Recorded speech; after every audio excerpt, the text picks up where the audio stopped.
You're about to take your driver's test. Chances are, if you're a car enthusiast, this is one of the most exciting days of your life. And even if you're not, it opens up a world of possibilities for traveling and things you never could have done before. If you follow these few simple tips, you'll be well on your way and you'll pass it with flying colors. Before leaving the parking lot and getting out onto the road, it's important to adjust your mirrors, your seat position, steering wheel position, and of course, fasten your seatbelt. We actually have a specific video dedicated to proper driving position, which you can click here. It's important to keep both hands on the steering wheel at all times. Of course, if you have a manual transmission vehicle, you have to take one hand off to shift, but this will keep your test administrator feeling safe and you will be in the most control of your vehicle. Proper hand position is at 9 and 3. I guarantee if you drive one-handed at the 12 o'clock position, you're going to fail your test. When changing lanes, it's important to do the following. First, signal, then look in your rear view mirror, followed by your side mirror, look over your shoulder, and if it's safe, then you can go. Once you're in the lane that you're moving into all the way, then you can turn your turn indicator off. Always signal if you're changing lanes, no matter if there's no traffic around you. For the driver's test, it is important to check both mirrors, look over your shoulder, and use your turn signal. Now, if you're going over multiple lanes, you're on a 4-lane road, always go from one lane to the next, pause for a little bit, then turn your turning indicator on, look in both mirrors over your shoulder, go to the next lane, pause, and then go to the next. Shooting over across 4 lanes of traffic is a good way to fail the test. Always give yourself plenty of time when pulling out onto a street with a high speed limit. It will not annoy the person providing your test if you wait there until it's safe. If you pull out in front of a car that's moving quickly and do not give yourself enough room, you're going to lose points. Waiting until there's plenty of space, more so than you think you would need normally, is the safe way to do it.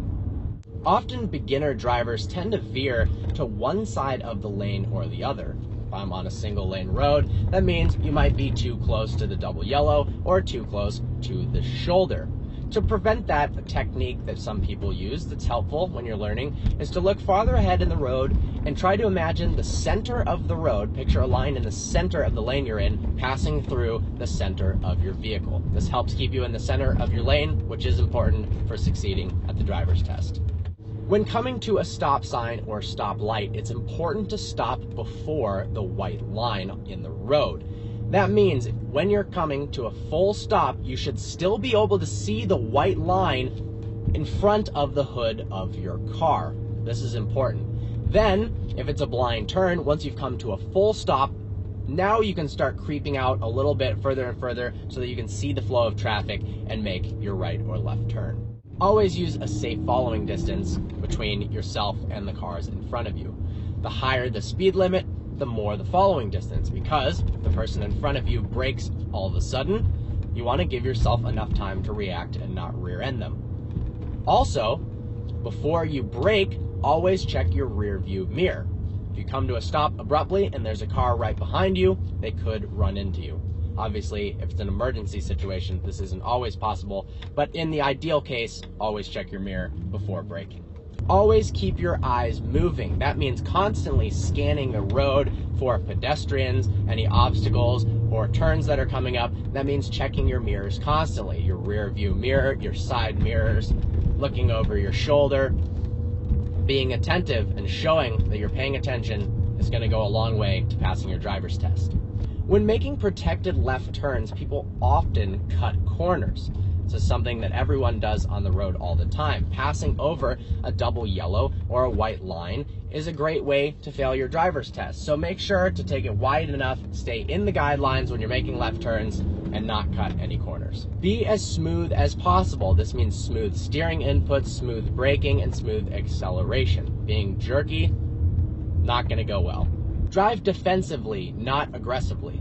This day is about proving that you are a safe and competent driver, not the next F1 star. Prove that on the racetrack. Obviously, don't speed. Now, this is more difficult than it sounds. In general, people are used to going 5 miles an hour over the speed limit or so when driving in a daily situation, but for the test, you cannot do that. The speed limit or below is required. Also, having a radar detector in your car for the test probably won't leave a very good first impression. Well, there are some tips for you.